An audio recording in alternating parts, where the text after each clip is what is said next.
मला जास्त करून ब्लॅक कॉफी आवडते. मला Okay. नॉर्मल कॉफी आवडत नाही. आणि आमच्याकडे चहा तर गुळाचाच होतो मोस्टली, किंवा कॉफी जर करायची असेल तर आम्ही विदाऊट शुगरच पितो. मला तरी विदाऊट शुगर स्ट्रॉंग कॉफी आवडते. कॉफी आहे तर त्याच्यात रेड मशरूमची ही कॉफी आहे, आणि ही मी गेल्या 28 वर्ष ही मी कॉफी घेते. आम्ही नॉर्मल जरी कॉफी केली तरी पण आम्ही ह्याचीच करून पितो. सो कॅफेन तुमच्या शरीरात जात नाही त्याच्यामुळे, म्हणजे आणि ह्याचं ही डिटॉक्स करते तुमच्या बॉडीला.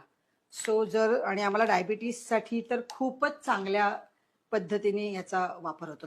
तर इट्स गुड फॉर हेल्थ. तर जर तुम्हाला असं वाटलं की कॉफी आपण खूप ब्लॅक कॉफी सतत पितोय, त्याचा चांगला म्हणजे मारा सतत बरा नाही, तर ह्याची एक टूथपेस्ट पण येते, त्याचा पण खूप चांगला उपयोग होतो. काय बोलता? म्हणजे सगळ्याला आहे तो. भाजलं, खरचटलं, काही झालं त्याचे डाग राहत नाहीत.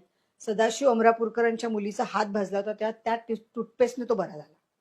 टूथपेस्ट लावायची हो. हाताला? हो. हो. हा.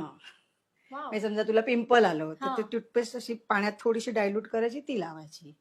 तुला असं काही बापरे. वाटलं, हा बेस्ट, सगळ्यात बेस्ट.